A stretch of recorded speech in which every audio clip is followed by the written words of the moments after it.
اگر یہ مجسمہ بول سکتا تو اس وقت تم سے لا تعلقی چھوڑ محبت تھامنے کا کہتا۔ ویسے بھی محبت میں انسان چاہتا ہے کہ کائنات کی ہر چیز اس کے حق میں ہو جائے۔ محبت مخالفت کہاں برداشت کرتی ہے؟ اسے احساس ہوا کہ وہ کم گو شخص جب بولتا ہے تو باتیں بہت اچھی کرتا ہے۔ پھر چہرہ ترچھا کر کے اس کی طرف دیکھا تو ذہن کے پردے پہ ایک خواب کا سا منظر روشن ہوا۔ وہ خواب میں بالکل اسی طرح اس سے 2 قدم پیچھے ہی تو کھڑا تھا، پر وہاں اس نے اس کا ہاتھ تھاما تھا۔ ادھر خواب کی تعبیر الٹی ہو گئی، ادھر اسی ہاتھ کو جھٹلائے وہ بغیر کچھ کہے تیزی سے واپس پلٹ گئی کہ کہیں سچ میں مجسمہ اس کے حق میں بولنے نہ لگ جائے۔ کہانی میں سنڈریلا اپنا جوتا چھوڑ گئی تھی، پر یہاں یہ مشرقی سنڈریلا پورا پزل تھما گئی ہے، سلجھانے کے لیے وہ بھی بغیر کسی ہنٹ کے۔ نہ بولنے والے مجسمے سے مخاطب ہوتے اس نے سوچا، شہزادہ تب بھی اس کے مسئلوں سے بے خبر تھا۔ شہزادے کو اب بھی بے خبری میں رکھا گیا۔ وہ جب سے پیرس سے واپس آئی تھی اور زیادہ خود میں گم رہنے لگی تھی۔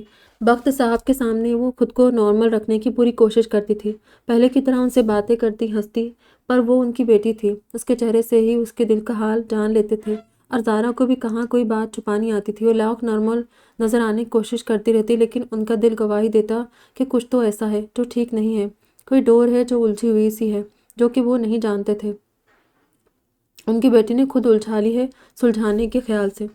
اور سب سے بڑی تبدیلی زارا میں یہ آئی تھی کہ وہ شام کے وقت کالونی کے گرد چکر لگاتی، ایک لمبی واک پر نکل جاتی تھی جو 2 گھنٹوں سے بھی زیادہ طویل ہوتی، جبکہ پہلے اسے واک کرنا، بلکہ تنہا واک کرنا بہت بورنگ لگتا تھا، اور شاید کسی ذہنی خلفشار کے سبب سے بخار رہنے لگا تھا، جو کبھی انتہا کو پہنچ جاتا تو کبھی کم ہو جاتا۔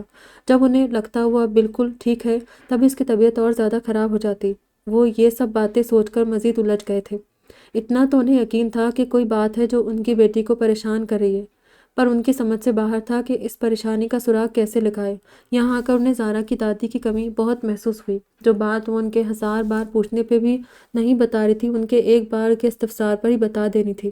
پاپا، میں نے آپ کو بہت پریشان کیا ہوا ہے نا آج کل؟ وہ انہی سوچوں میں غرق تھے جب زارا نے آ کر ان کے کندھے پہ اپنا سر ٹکا کر پوچھا، نہیں بیٹیا، تو پریشانی کا نہیں، سکون قلب کا سبب ہوتی ہے، اور تم تو میری بہت اچھی بیٹی ہو۔ انہوں نے شفیق سے لہجے میں اس کے سر پر ہاتھ پھیرتے کہا، پاپا میں کبھی نہیں چاہوں گی کہ میری وجہ سے آپ کو کسی بھی قسم کی پریشانی ہو، اور میری طبیعت بھی جلدی ٹھیک ہو جائے گی۔ اس نے ان کو یقین دہانی کروائی۔ یہ خراب طبیعت تو تم پیرس سے لے کر آئی ہو یہاں، تو مجھے لگتا ہے ٹھیک بھی دوبارہ وہاں جا کر ہوگی، انہوں نے ہلکے پھلکے انداز میں کہا، جس پر اس نے چونک کر انہیں دیکھا اور اچانک بولی، نہیں میں پیرس نہیں جاؤں گی واپس کبھی بھی، ہمیشہ آپ کے پاس رہوں گی پاپا۔ اس کے بے ساختہ پن پہ اب چونکنے کی باری بخت صاحب کی تھی۔ زارا یہ بات کہہ کر کب کی جا چکی تھی، جبکہ وہ کسی سوچ میں ڈوبے وہیں کھڑے رہے۔ بہت نفیس طریقے سے آراستہ لاؤنج تھا۔ داخلی دروازے سے اندر داخل ہوتے ہی پہلی نظر سامنے دیوار پہ لگی بڑے سائز کی تصویر پہ پڑی تھی۔ اس کے ساتھ ہی ایسا ہی ہوا تھا، جب ملازم کی رہنمائی میں وہ لاؤنج میں آیا تو تصویر پہ نظر پڑتے ہی وہی ساکت ہو گیا۔ بے حد کالی آنکھیں اور بال، ایک ہاتھ ہونٹوں پہ رکھے بے تحاشا ہنستا چہرہ، بال کچھ بینڈ میں قید تھے تو کچھ یوں ہی آزادانہ چہرے کے اطراف پھیلے ہوئے بہت اچھے لگ رہے تھے۔ صرف چہرے کو کیپچر کر کے بنائی گئی تصویر۔ یہ زارا کی 19ویں برتھ ڈے کی تصویر ہے۔ وہ شاید وہیں کھڑا تصویر دیکھتا رہتا کہ ایک آواز پہ چونکا۔ تب سے اب تک وہ بالکل نہیں بدلی، بالکل ویسی ہی ہے، ہر کام میں بے ساختہ پن، ہنسنے میں، رونے میں، بولنے میں۔ انہوں نے اپنی بات مکمل کی اور اسے بیٹھنے کا اشارہ کیا۔ مجھے ایلسی سے تمہارا فون نمبر لینا پڑا، اور ایسے اچانک تمہیں میں نے بلایا تو اس کے لیے سوری، پر مجھے تم سے بات کرنی تھی۔ انہوں نے بات کرنے سے پہلے تمہید باندھی۔ کوئی بات نہیں، آپ کہیں، کیا بات کرنی تھی؟ اس نے کہا، مجھے ایلسی نے بتایا تھا تمہارا اور زارا نے بھی باقی پزل میں نے خود حل کر لیا۔ انہوں نے مسکرا کر کہا، کیسا پزل؟ اس نے ناسمجھی سے انہیں دیکھا۔ یہی پزل کہ میری بیٹی جو ادھر آ کر بہت خوش رہنے لگی تھی، اچانک افسردگی کی چادر لپیٹے یہاں سے اتنی جلدی کیوں چلی گئی؟ اب کہ انہوں نے سپاٹ نظروں سے اسے دیکھا۔ یقین مانیں، میرا اس میں کوئی عمل دخل نہیں، میں خود وجہ جاننا چاہتا ہوں۔ اس نے اتنی بے ساختگی سے کہا کہ جیسے ابھی اس پر کوئی جرم عائد کر کے سزا سنا دی جائے گی۔ گھبراؤ مت، میں جانتی ہوں سب، انہوں نے اس کے انداز پہ ہنستے ہوئے کہا۔ تمہیں پتہ ہے، زارا کا بچپن نارمل بچوں کی طرح نہیں گزرا۔ اسے اپنے والدین کا پیار ایک ساتھ نہیں ملا کبھی۔ اس کی دادی اور والد نے اسے بہت پیار اور لاڈ سے پالا، اتنا کہ اسے خود سے کبھی دور نہیں جانے دیا۔ تبھی جب وہ یہاں آئی تو پیچھے اس کی دادی بیمار ہو گئی تو وہ گھبرا گئی۔ اور ان کے جانے کے بعد وہ خود کو قصوروار سمجھنے لگ گئی ہے کہ نہ وہ ان سے دور جاتی نہ وہ بیمار ہوتی، اور اب وہ اپنے پاپا کی طرف سے بہت سے خدشات کا شکار ہے کہ اگر وہ اب ان سے دور ہوئی تو کہیں وہ ان کو بھی نہ کھو دے۔ مختصراً بات یہ ہے کہ اس نے اس بات کو خود پر بہت حاوی کر لیا ہے۔ وہ اپنی بات ختم کر کے خاموش ہوئی تو انہیں توجہ سے سنتے آپ نے سر اٹھا کر ان کی طرف دیکھا۔ تو اب آپ کے نزدیک اس مسئلے کا کیا حل ہو سکتا ہے؟ اس نے پوچھا۔ زارا نے جن خدشات میں خود کو الجھا لیا ہے ان کو سلجھانے کے لیے 2 مہربان ہاتھوں کی ضرورت ہے۔ انہوں نے اس کی طرف دیکھتے ہوئے کہا، جس پر لاؤنج میں ایک پرسوچ سی خاموشی چھا گئی۔ ہیلو جی، کون بات کر رہا ہے؟ وہ جو کچن میں اپنے لیے کافی بنانے آئی تھی اچانک لاؤنج میں رکھی ٹیلی فون کی بیل پر ریسیور اٹھا کر پوچھا۔ وہی جسے ایک پاکستانی مسافر اپنا منتظر چھوڑ آئی تھی۔ دوسری طرف سے بہت آرام سے کہا گیا، جس پر زارا نے فون پہ نمبر دیکھا جو وہ پہلے عجلت میں دیکھنا بھول گئی تھی، پر یہ اس کا نمبر نہیں تھا، کسی ان نون نمبر سے کال کی تھی آپ نے۔ ویسے مجھے تم سے اتنی بیوقوفی کی امید نہیں تھی مس کالمسٹ۔ جب کافی دیر تک وہ کچھ نہیں بولی تو اس نے تپانے والے انداز میں کہا، ہاں بیوقوفی تو میں نے کی ہے تمہاری کال اٹینڈ کر کے۔ ویسے ایک بات بتاؤ، اتنی دور سے مجھے بیوقوف ثابت کرنے کے لیے تو فون نہیں کیا؟ بہت عرصے بعد اس نے اپنی پرانی ٹون میں بات کی تھی، جسے سن کر دوسری طرف یقیناً کوئی مسکرایا تھا۔ بالکل، میں نے تو یہ بتانے کے لیے فون کیا تھا کہ پیرس میں بہار نے اپنی آمد کا اعلان کر دیا ہے۔ بہت جلد سرد موسم کی جگہ رنگوں نے سنبھال لینی ہے۔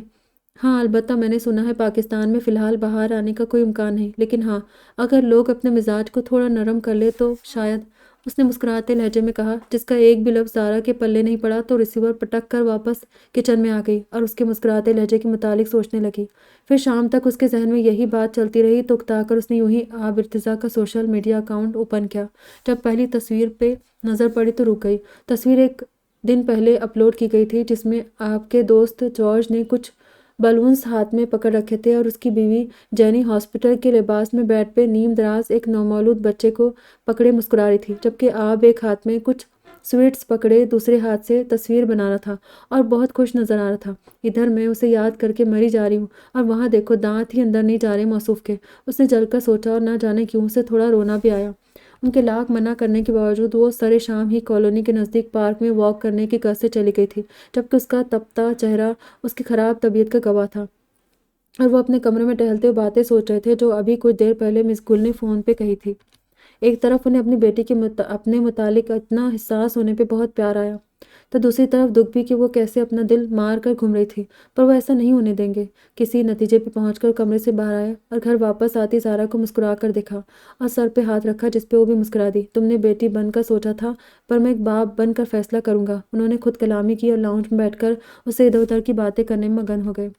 آس پاس وہی روز گزرتے نظر آنے والے درخت، پھول، شاخیں، ہوا سے بکھرے پیروں کے نیچے آتے پتے، سب وہی تھا جو وہ روز دیکھتی تھی۔ اب یہ جگہ اسے اپنی اپنی سی لگتی تھی۔ موسم سرما اپنے اختتام پہ تھا، لیکن شام کے وقت موسم میں خنکی در آتی تھی۔ وہ سرخ ہوتے ناک کے ساتھ ہلکے ہلکے بخار میں سخت سردی محسوس کر رہی تھی، لیکن اپنے اوپر شال کو مزید اپنے گرد پھیلاتے آگے بڑھتی رہی۔ ابھی وہ گھر نہیں جانا چاہتی تھی، جہاں دادی کے بغیر عجب وحشت ٹپکتی تھی اور کچھ اس کی سوچیں پورے گھر میں گھٹن زدہ کر دیتی تھی۔ یہی سب سوچتے سوچتے اسے اچانک اداسی نے گھیر لیا۔ پھیلتی شام کا اثر تھا اور کچھ سوچوں کا۔ اس کا دل کیا وہ وہیں کسی درخت کے ساتھ ٹیک لگا کر بہت سارا روئے، اور اس نے اس بات پہ فوراً عمل بھی کیا۔ وہ ایک درخت سے ٹیک لگائے بغیر آواز کے روتی رہی۔ ساتھ اسے دادی کی بھی بات بھی یاد آئی کہ شام کے وقت درخت کے پاس نہ جایا کرو، وہاں جنات کا بسیرا ہوتا ہے۔ اسے کچھ ڈر بھی لگا، جس سے اس کے بہتے آنسوں میں کچھ کمی آئی۔ تو کیا اب پاکستانیوں نے پانی کی جگہ درختوں کو آنسو پلانا شروع کر دیا ہے؟ یہ آواز تو وہ کہیں بھی پہچان سکتی تھی، پر یہ اس وقت اس جگہ کیوں سنائی دے رہی ہے؟ وہ آنسو بہانا چھوڑ کر اس آواز کو تلاشی ادھر ادھر دیکھنے لگی۔ آواز کا محور 2 درختوں کے فاصلے پہ جینس کی پاکٹس میں ہاتھ ڈالے پرسکون سا کھڑا تھا۔ اسے لگا اس کی آنکھوں کا دھوکہ ہے۔ یا اللہ، مطلب دادی سچ کہتی تھی کہ اس وقت درختوں کے پاس آصف کا بسیرا ہوتا ہے۔ اس نے خود کلامی کی، جسے آس پاس ساکت کھڑے درختوں اور دور کھڑے اس انسان نما آصف نے بھی سنا۔ انٹرسٹنگ، تمہاری دادی اور کیا کیا کہتی تھی؟ میں سننا چاہوں گا۔ وہ جو ڈر کے مارے پیچھے دیکھے بغیر تیز تیز قدم اٹھاتی جا رہی تھی، وہ اس کے ہم قدم ہو کر بڑے آرام سے گویا ہوا اور زیر لب آیت الکرسی کا ورد کرتی اور تیزی سے قدم اٹھانے لگی۔ ویسے رونے کے لیے کافی سنسان جگہ منتخب کی ہے تم نے۔ مجھے کافی مشکل پیش آئی تمہیں ڈھونڈنے میں، پھر دیکھا تو تم ایک درخت سے لپٹی اپنا غم بنانے میں مشغول تھی۔ وہ اور بھی بہت کچھ کہہ رہا تھا، لیکن زارا سن ہی کب رہی تھی، بس تیز تیز قدموں سے چلتی جا رہی تھی، پیچھے پلٹ کر دیکھے بغیر۔ واہ زارا بخت، اب تم نے مجھے آصف بھی بنا ڈالا، حد ہے ویسے۔ اسے گیٹ سے اندر جاتا دیکھ کر وہ وہیں رک کر بولا، اور جب زارا نے ایک پل کو پیچھے دیکھا تو وہاں کوئی نہیں تھا۔ اس کا یقین اور پختہ ہوا کہ وہاں واقعی کوئی آصف تھا، وہ بھی آب ارتزا کی شکل میں۔ اگلے دن اس نے گھر سے باہر نکلنے کا بھی نہیں سوچا تھا۔ کچھ طبیعت کا بوجھل پن تھا کہ وہ اتنا دن نکل آنے کے بعد بھی بیڈ پہ نیم دراز تھی۔ جب بخت صاحب دروازہ ہلکا سا کھٹکھٹا کر اندر آئے، زارا جلدی سے اٹھ کر تیار ہو جاؤ، ہم باہر جا رہے ہیں، انہوں نے خلاف معمول بہت خوش باش سے انداز میں کہا۔ نہیں پاپا، میرا کہیں جانے کا من نہیں ہے، اس نے اٹھ کر بیٹھتے ہوئے کہا۔ جب میرے ساتھ چلو گی من خود ہی کرنے لگے گا، انہوں نے کہا۔ نہیں میں، اس نے پھر انکار کرنے کو منہ کھولا۔ میں کوئی بات نہیں سنوں گا، بغیر کچھ بولے 10 منٹ میں تیار ہو کر آؤ۔ انہوں نے بات کاٹی اور جیسے آئے تھے ویسے ہی چلے گئے۔ ٹھیک آدھے گھنٹے بعد وہ دونوں فیصل مسجد کے سبزے پہ بیٹھے ناشتہ کر رہے تھے، بلکہ ناشتہ تو بخت صاحب کر رہے تھے، وہ تو بیٹھی انہیں دیکھ رہی تھی۔ میں نے سوچا بہت وقت ہو گیا ہمیں ایک ساتھ وقت گزارے، وہ بھی تمہاری فیوریٹ جگہ پر، انہوں نے اس کی سوالیہ نظروں کے جواب میں کہا۔ پاپا، آپ مجھ سے کوئی بات کرنا چاہتے؟ اتنا تو اسے اندازہ ہو ہی گیا تھا ان کے انداز سے، مطلب کہ میرا اندازہ ٹھیک تھا۔ میری بیٹی واقعی بہت سمجھدار ہو گئی ہے کہ خود ہی ہر بات اخذ کر لیتی ہے، انہوں نے اس کی بات کے پہ ہنستے ہوئے کہا۔ سمجھدار تو میں شروع سے ہی ہوں، زہرا نے آس پاس گھومتے لوگوں کا جائزہ لیتے کہا، پر اب زیادہ ہو گئی ہو کہ اپنا ہر فیصلہ خود کرنے لگی ہو، انہوں نے سنجیدگی سے کہا، جس پہ وہ تھوڑا چونکی۔ نہیں پاپا، میں اپنی زندگی کا کوئی بھی فیصلہ آپ کے بغیر نہیں کر سکتی، اس نے ان کا ہاتھ تھامے بے قراری سے کہا۔ تو تم نے یہ کیسے سوچ لیا کہ تمہارے دل کی خوشی میرے لیے دکھ کا باعث ہو سکتی ہے؟ اب کہ وہ اصل بات کی طرف آئے۔ زارا، میں نے کبھی نہیں سوچا تھا کہ تم مجھے اتنا کمزور سمجھتی ہو کہ میں تمہاری خوشی کو صرف اپنے تنہا رہ جانے کے خیال سے جھٹلا دوں گا، مزید گویا ہوئے۔ میں بس آپ کے لیے فکر مند تھی پاپا، اس نے آنسو ضبط کرتے کہا۔ فکر مند تھی تو مجھے آ کر کہتی، تم بس مجھے ہمیشہ کی طرح اپنی خواہش آ کر بتاتی، تمہیں تو یقین تھا نا کہ تمہارے پاپا تمہارے لیے سب کچھ کر سکتے ہیں، تو یہ اتنی بڑی بات کیوں نہ کہی؟ اور تمہارے تمام خدشات بے بنیاد ہے بیٹا، تمہاری دادی کا جانا طے تھا، اس میں تمہارا یا میرا کوئی عمل دخل نہیں ہے، انہوں نے اسے بہت آسان سے سمجھانا شروع کیا۔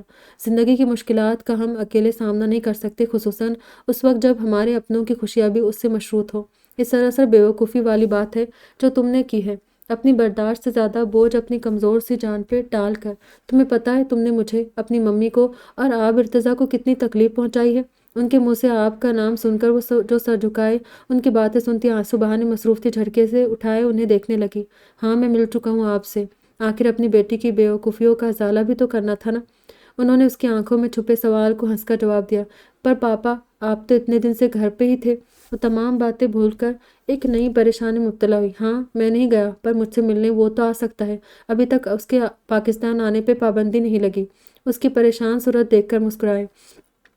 اس کا مطلب وہ کل کوئی آصف نہیں، سچ میں آ بھی تھا؟ او خدایا، اس نے ماری حیرت کے باواز بلند خود کلامی کی، جسے سن کر بخت صاحب بہت محظوظ ہوئے۔ کتنے دنوں کی کلفت یوں پل میں ہوا ہوئی تھی، کیونکہ وہ زارا کی خوشیاں واپس لانے کے فیصلے میں بہت حد تک کامیاب ہو چکے تھے۔ 1 سال پہلے کا سوچوں تو وہ وقت بہت اذیت میں گزرا، اور وہ تمام اذیت میرے بے بنیاد خدشات کے سبب ہی جھیلی میں نے۔ پاپا سے اس بارے میں تفصیل سے بات کرنے کے بعد مجھے سمجھ آئی بات اتنی پیچیدہ نہیں تھی جتنی میں نے صرف خود تک محدود رکھ کر بنا لی تھی۔ بچپن میں جب مجھ سے ریاضی کا کوئی سوال حل نہیں ہوتا تھا تو میں بہت چڑچڑی ہو جاتی تھی، دماغ اتنا الجھا لیتی تھی، پھر پاپا آتے اور منٹوں میں وہ حل کر دیتے۔ ایسے ہی اب ہوا، پر اب میں ان سے اپنی الجھن شیئر کرنا بھول گئی تھی۔ بہت پہلے ایسا کر لیتی تو اتنے وقت تک تکلیف میں نہ رہتی۔ اکثر ایسا ہوتا ہے کہ ہم ایک مشکل کے دھاگے سلجھ نہیں رہے ہوتے تو تب ہمیں اپنے بڑوں کی مدد لے لینی چاہیے، بغیر کسی ہچکچاہٹ کے۔ ان کے پاس تمام عمر کا تجربہ ہوتا ہے، وہ ہماری طرح صرف جذباتی ہو کر فیصلے نہیں کرتے، اور ان سب میں اس انسان کا بھی تو میں نہیں بہت دل دکھایا، میری ہر بے رخی کو کیسے وہ ہنس کر برداشت کرتا رہا، اب میں کیسے سامنا کروں گی اس کا؟ یہ نہیں، شام کا وقت تھا، وہ وہیں ایک درخت کے ساتھ ٹیک لگائے ایک بڑے سے پتھر پر بیٹھی اپنے خیالات کو ڈائری پہ اتار رہی تھی، اس بات سے بے خبر کہ کوئی چپ چاپ اس کے پیچھے کھڑا ڈائری کو پرتبسم چہرے کے ساتھ پڑھ رہا تھا۔ اس انسان کو تم سے کوئی گلہ نہیں ہے، تم بلا جھجک اس کا سامنا کر سکتی ہو۔ اچانک آواز پہ ہڑبڑائی جس سے اس کا پین نیچے جا گرا۔ ایک تو حرکتیں ساری آصبوں والی ہے، بغیر آواز کے کہیں بھی حاضر ہو جاتا ہے، اس نے دل میں سوچا، اور اسے کوئی بھی جواب دیے بغیر پین اٹھانے کو نیچے جھکی۔ اب تو تمہیں یقین ہو جانا چاہیے کہ میں کوئی آصف نہیں، انسان ہی ہوں۔ اس کے پین اٹھانے سے پہلے آپ نے پین اٹھا کر اس کی طرف بڑھایا۔ مجھے پتہ ہے کہ انسان ہی ہو تم۔ اس نے پین نہیں لیا اور وہاں سے اٹھ کر آگے آگے چلنے لگے۔ مجھے تو لگ رہا تھا کہ سب باتیں کلیئر ہو چکی ہے، پھر یہ بے رخی کیوں؟ اس نے اس کے ساتھ چلتے سنجیدگی سے پوچھا۔ تم مجھ سے کچھ پوچھو گے نہیں؟ اس نے اس کی بات کے جواب میں سوال کیا۔ نہیں، کچھ پوچھنے کے لیے ہے ہی نہیں۔ پہلے میرے ذہن میں بہت سے سوال تھے، مجھے بہت برا بھی لگا، غصہ بھی آیا کہ کیسے تم نے میری محبت کو جھٹلا دیا، فراموش کر دیا۔ لیکن پھر تمہاری ممی اور پاپا سے ملاقات ہوئی تو تمہاری لا تعلقی کی وجہ معلوم کر کے سارا غصہ ہوا ہو گیا۔ بلکہ مجھے لگ رہا ہے میری محبت میں اضافہ ہو گیا ہے کہ اپنے رشتوں سے اتنی مخلص رہنے والی لڑکی سے کوئی نفرت کر ہی نہیں سکتا۔ اس کی سنجیدگی سے کہی بات پر سارا نے اس کے ہاتھ میں پکڑا پین پکڑنے کے لیے ہاتھ بڑھایا جسے اب کے اس نے پیچھے کر لیا۔ پر مجھے ایک گلہ اب بھی ہے تم سے۔ اس کے ساتھ چلتے چلتے رکا اور بولا۔ کیا؟ اس نے حیرانی سے پوچھا۔ گھڑی کی سوئیاں 12 سے آگے نہیں جا رہی تب سے، اور خزاں کا بھی کچھ یہی حال ہے۔ اس کا کہنا ہے پہلے سنڈریلا کو ڈھونڈ کر واپس لاؤ، میں پھر ہی بہار کے لیے دروازہ کھولوں گی۔ اس کی بات سن کر مسکرائی۔ تو اب مشرقی سنڈریلا بتائے، کیا وہ میرے ساتھ میرے شہر جانا چاہے گی؟ آپ نے اس کی طرف پین بڑھاتے پوچھا۔ دارا نے دیکھا آس پاس عرصے سے اداس کھڑے درخت تر و تازہ لگنے لگے ہیں اور تمام پتے شاخیں دم سادے اس کے ہاں کے منتظر ہیں۔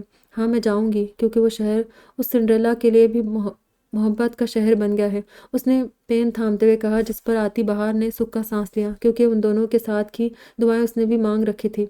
تھوڑی دور جا کر وہ گاڑی کا فرنٹ ڈور کھول کر اسے بیٹھنے کا کہہ رہا تھا۔ سوالی نظروں سے دیکھتی ہے کہ کدھر جانا ہے، ایک چھوٹا سا خواب پورا کرنے۔ اس کے ایسا کہنے سے وہ کہیں پیچھے ماضی کی ایک شام میں کھو گئی۔ مجھے اسلام آباد کی سڑکوں پر تمہارے ساتھ لانگ ڈرائیو پر جانا ہے زارا۔ اس کی کسی بات کے جواب میں اس نے یہ کہا تھا۔ ہاں، تاکہ تم وہاں گاڑی مار دو کسی میں اور میں مر جاؤں۔ کتنے چالاک ہو تم، مجھے اس طرح قتل کرنے کا ارادہ ہے۔ وہ آنکھوں میں ڈھیر ساری شرارت لیے اسے تنگ کرنے کے لیے کہتی ہے۔ نہیں، اگر مجھے تمہیں مارنا ہی ہوتا تو اب تک مار چکا ہوتا، کیونکہ اس انجان ملک انجان شہر میں کون پوچھے گا کہ زارا نامی لڑکی لاپتہ ہے یا قتل ہو گئی۔ اس نے اس کی بات اس پر ہی الٹ دی اور ایک لمحے کے لیے اس کی آنکھیں حیرت سے پھیلی۔ اچھا، تو اسلام آباد کی سڑکوں پر ڈرائیونگ کرتے ہوئے میوزک میری پسند کا سنا جائے گا؟ اس نے بات بدلنے کے لیے کہا۔ تمہیں میری باتیں سننے سے فرصت ملے گی تب ہی میوزک سننے کا خیال آئے گا، بہت فقریہ لہجے میں کہا گیا۔ ہاں مجھے پتہ ہے، ڈرائیونگ کرتے کرتے اسلام آباد کی سڑکیں ختم ہو سکتی ہیں، مگر تمہاری باتیں نہیں ختم ہو سکتی، اس نے جل کر کہا۔ اور ہاں، ایک بات، چاہے راستہ ختم ہو جائے، آتی جاتی سب گاڑیاں آگے گزر جائے، میں تمہارے ساتھ ہی رہوں گا۔ اب کہ وہ بالکل بدلے انداز کے ساتھ بولا۔ کچھ دیر خاموش رہی، پھر لہجے کو سرسری بنا کر بولی۔ ظاہر ہے تم ڈرائیونگ جو کر رہے ہوگے، تم کیسے جا سکتے ہو چھوڑ کر، اور تم مجھے ڈرائیونگ کرتے دیکھتی رہو گی۔ اگر چاہو تو میرے کندھے پہ سر رکھ کر سو بھی سکتی ہو، اچھی نیند آ جائے گی تمہیں۔ اب کہ اس نے چہرے پر بہت شریفانہ مسکان سجا کر کہا تھا۔ زیادہ شوخی ہونے کی ضرورت نہیں ہے، سمجھے؟ اور تمہاری گاڑی تمہیں مبارک، میں وہاں سے ٹیکسی کروا کر چلی جاؤں گی جہاں جانا ہوگا، اس نے جل کر جواب دیا تھا اور وہاں سے جانے لگی تھی جب اس نے پیچھے سے آواز دی۔ زارا، اس وقت جو تم نے میرا ہاتھ پکڑا ہوگا اس کا کیا ہوگا؟ وہ رکی، پیچھے پلٹی اور آ کر اپنا ہینڈ بیگ وہاں سے اٹھایا اور اس میں سے ایک چاقو نکالا جو کہ ایلسی نے اس کے بیگ میں ڈال دیا تھا کہ چور اچکے بہت پھرتے ہیں یہاں، تم سیفٹی کے لیے اسے پاس رکھو، میں اسی چاقو سے تمہارا وہ ہاتھ ہی کاٹ دوں گی، پھر کرتے رہنا ایک ہاتھ سے اسلام آباد کی سڑکوں پر ڈرائیونگ۔ یہ کہہ کر وہ ہیلز کی ٹک ٹک کرتی وہاں سے چلی گئی تھی۔ پھر گھر آ کر وہ ان سب باتوں پر اتنا ہنسی تھی کہ اس کی آنکھوں میں پانی آ گیا تھا اور ایلسی کو آ کر گلے لگا کر شکریہ بولا تھا۔ ہینڈ بیگ میں چاقو رکھنے پر اسے رہ رہ کر آپ کی وہ تپی ہوئی شکل یاد کر کے ہنسی آ رہی تھی۔ کہاں کھو گئی؟ بیٹھو گاڑی میں، اس کی آواز اسے حال میں لائی تھی۔ بیٹھ گئی تھی اور اسے یقین نہیں آ رہا تھا کیونکہ یہ 1.5 سال اس نے کوئی بھی خواب دیکھے بنا یا سوچے بغیر گزار دیے تھے۔ اب اچانک سے اس کے سامنے اس کا یہ خواب حقیقت بن کر آ کھڑا ہوا تھا تو وہ کیسے یقین کر لیتی اتنی آسانی سے؟ وہ اس کا فیورٹ سانگ سیٹ کرنے میں لگا ہوا تھا جب زارا نے پکارا۔ آب! اس کے چلتے ہاتھ ایک پل کو رکے اور اس نے منہ موڑ کر اس کی طرف سوالی نظروں سے دیکھا۔ وہ میں تمہارے کندھے پر سر رکھ لوں؟ ساکت ہوا تھا کچھ پل کے لیے۔ کیا انداز تھا اس کا، جیسے پوچھ رہے ہو چائے میں چینی کتنی ڈالوں، 2 چمچ ڈال دوں؟ تمہاری اجازت ہے؟ اس نے اس کا سر خود اپنے کندھے کے ساتھ لگا دیا تھا کچھ کہے بغیر۔ تب اس کی کیا فیلنگز تھی وہ بتا نہیں سکتا تھا۔ پھر اس نے اپنا ہاتھ آگے کیا تھا جس پر زارا نے تھوڑا سا سر اوپر اٹھا کر اسے دیکھا۔ اگر تم میرا ہاتھ نہ کاٹنا چاہو تو کیا اسے پکڑ سکتی ہو؟ مطلب اسے بھی وہ چاقو یاد تھا۔ کتنی عجیب بات ہے نا، ہمیں لگتا ہے کہ یادیں بس ہمارے پاس ہی ہوتی ہیں، ہم ہی ہر چیز یاد رکھتے ہیں، دوسرے کے پاس کیا کیا ہے اس کا ہمیں خیال بھی نہیں گزرتا۔ اس نے خاموشی سے اس کا ہاتھ پکڑا تھا، پھر پتہ نہیں کہاں سے آنسوؤں کا ایک سیلاب تھا جو اس کی آنکھوں سے بہنا شروع ہوا۔ وہ دونوں ہاتھوں میں منہ چھپائے روتی گئی اور وہ چپ چاپ بیٹھا بس اس کے بہتے آنسو دیکھ رہا تھا۔ پچھلے 1.5 سال کے آنسو تھے یہ جو اس نے اپنے اندر روک کے رکھے تھے، اب ان کو بہنے کا راستہ مل گیا تھا۔ انسان جتنی مرضی کوشش کر لے خود کو پتھر بنانے کی، وہ نہیں بن سکتا پتھر، کیونکہ اسے انسان بنایا گیا ہے۔ اگر پتھر بننا اس کے حق میں بہتر ہوتا تو یقین مانے اسے پتھر ہی بنایا جاتا، لیکن انسان کو انسان بنایا گیا، مٹی سے بنا انسان۔ سرد موسم جا چکا تھا، اب موسم بہت خوشگوار تھا۔ ایفل ٹاور کے پاس لوگوں کا ایک ہجوم تھا، بلند سا ٹاور اس ہجوم سے بے نیاز اپنی پوری آب و تاب سے جگمگا رہا تھا۔ ایسے میں لوگوں کے ہجوم میں ایک نیا نویلا شادی شدہ جوڑا بھی موجود تھا۔ لڑکی کے ہاتھ پہ ہلکی ہو چکی مہندی کے نقوش تھے اور لال کانچ کی چوڑیاں جو اسے مشرقی ظاہر کرنے میں ناکافی تھی، کیونکہ ان دونوں چیزوں کے علاوہ وہ red shirt, black long skirt کے ساتھ سر پہ بلیک ہیٹ لیے اپنے مقابل کھڑے شخص کو گھورنے میں مصروف تھی، جو کہ اپنے بلیک پینٹ کوٹ کے ساتھ ریڈ ٹائی لگائے مسکرا رہا تھا۔ میں نے سچ میں تمہیں ٹکٹس پکڑائی تھی، پھر تم کیسے کہہ سکتے ہو کہ وہ میرے پاس تھی؟ اس نے غصے سے کہا۔ زارا، مجھے اچھی طرح یاد ہے، میں جب ٹکٹس لے کر آیا تب تم نے وہ مجھ سے لے کر اپنے بیگ میں ڈالی تھی اور مجھے کافی لینے بھیج دیا تھا۔ آگے سے بہت تحمل سے جواب دیا گیا۔ پھر اچانک ٹاور کی روشنیاں بہت زیادہ روشن کر دی گئی، جس نے آس پاس تمام چہروں کو روشنی بخشی تھی، اور لوگ جو باتوں میں اور آنے جانے میں مشغول تھے اپنی اپنی جگہ رک کر یہ منظر دیکھنے لگے۔ زارا بھی بحث کرنا چھوڑ کر اپنی جگہ سے 2 قدم آگے آئی اور مبہوت سی روشنیوں کو دیکھنے لگی، جبکہ جہاں وہ پہلے کھڑی تھی وہاں سے آپ کو وہ کھوئی ہوئی ٹکٹس مل گئی، جسے اس نے بہت آرام سے اپنی پاکٹ میں ڈال لی اور زارا کے ساتھ جا کر کھڑا ہو گیا۔ اور جب سب لوگ ان مصنوعی روشنیوں کو دیکھنے میں مصروف تھے تب وہ اس کے چہرے سے پھوٹتی ان سچی روشنیوں کو دیکھتا زیر لب فرانسیسی زبان میں یہ دعا پڑھ رہا تھا: محبت کا آتش دان تمہیں سرد و شفاف ہواؤں سے بچائے۔ جس پر دریائے سین کے ہم قدم ہواؤں نے آمین کہا اور آگے چل دی۔ ختم شد۔ کہانی بہت خوبصورت، بہت ہی پیاری سی ہے، مجھے تو بڑی زبردست لگی۔ امید کرتی ہوں کہ میری طرح آپ لوگوں کو یہ ناول پسند آئی ہوگی۔ کیسی لگی ضرور بتائیے گا۔ چلیے، دعاؤں میں یاد رکھیے گا، اپنا ڈھیر سارا خیال رکھیے گا۔ پھر ملیں گے۔ خدا حافظ۔